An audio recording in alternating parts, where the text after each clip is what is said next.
देखिए, हमारे जनता के टैक्स के पैसे से पलने वाले ये अधिकारी जनता के ऊपर इतना रौब जमा रहे हैं। हमने तो सोचा था कि पढ़ लिख करके ये अधिकारी बनते हैं, लेकिन जिस तरीके की इनकी हरकतें हैं, ऐसा लगता है कि अनपढ़ अधिकारियों को यहाँ पर जो है बिठा दिया गया है। हमको लिखित में जो चीज दी और कहा गया कि 16 दिन के अंदर आपको बताया जाएगा, इस पर कोई काम नहीं हुआ।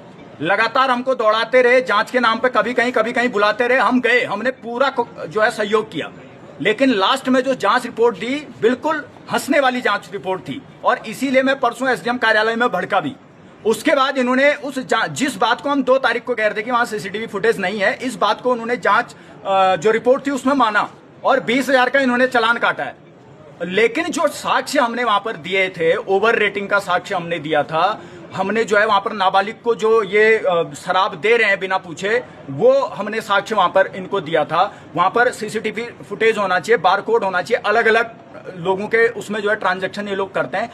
ये ऐसा आबकारी नीति में लिखा हुआ है कि अगर ये चीज पकड़ी जाती है कंटिन्यू 3 बार तो लाइसेंस भी रद्द हो सकता है, ऐसा उसमें स्पष्ट और लिखा हुआ है। अब ये कैसे पता करेंगे कि लगातार ये चीज हो रहा है? इसके लिए थी सीसीटीवी। तो इन्होंने सीसीटीवी का बचाव करते हुए, उस व्यक्ति का बचाव करते हुए 20,000 का चालान काट दिया। तो आज हमारा यहाँ पर आने का साफ और स्पष्ट है कि जो अन्य हमने दिए हुए थे इनको दस्तावेज जो हमने दिए हुए थे, तो उस पर इन्होंने क्या कार्रवाई करी, साफ और स्पष्ट है आज। क्योंकि पहले मैं सांकेतिक रूप से पेट्रोल लेकर के आया था, आज मैं जो जब लाया था, ठीक है, इन्होंने सुरक्षा व्यवस्था को देखते हुए पुलिस प्रशासन द्वारा जो है उसको हटा लिया गया मेरे से। उसके बाद जब वार्ता हुई तो वार्ता में पहले ये रेड लिस्ट लेकर के आते हैं और उसमें मेरे को दूसरी ब्रांड दिखाते हैं। इनको लगा कि हम बेवकूफ हैं।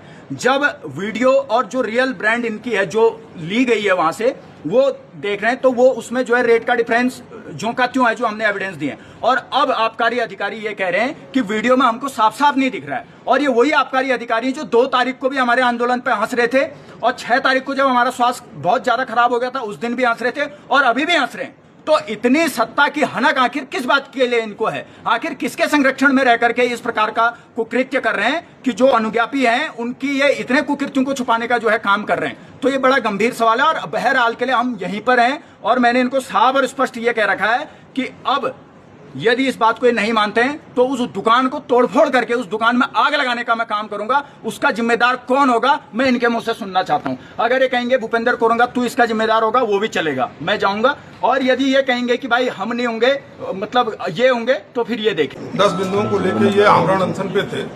उसके बाद इन्होंने जब ये आमरण अनशन से उठे थे, इनके पास 2 बिंदु और इनके पास बचे हुए थे। उसमें द्विपक्षीय जांच हुई। एक नाबालिग को मदिरा की बिक्री और ओवर रेट, इन दोनों पे जांच हुई। कई चरणों में द्विपक्षीय जांच की गई। जांच करने के बाद इस प्रकरण में 20,000 रुपये का जुर्माना आरोपित किया गया और वो जुर्माना भी जमा करा दिया गया है। उसके बाद भी इनका अपना और क्या इनका मोटिव है, ये हमको इसके बारे में कोई जानकारी नहीं है। अच्छा, 20,000 रुपये का ये चालान भी जो है, ये जो जमा हुआ है, ये चालान डीएम मैडम के द्वारा वो उनके ऊपर दंड आरोपित किया गया है और 20,000 रुपये का चालान भी जमा किया गया है संबंधित अनुज्ञापी के द्वारा। तो उनकी कही हुई बातें निराधार हैं। सुनने के लिए स्वतंत्र हैं, कुछ भी कर सकते हैं। इसके लिए हम क्या कर सकते हैं? मेरे पास समय समय पर चेकिंग कराई जा रही है और ऐसी कोई अभी वो नहीं आया है कि कहीं पे बोतलों की बिक्री हुई हो। प्रकरण आता है तो नियमानुसार तरीके से उस पर कार्रवाई की जाएगी।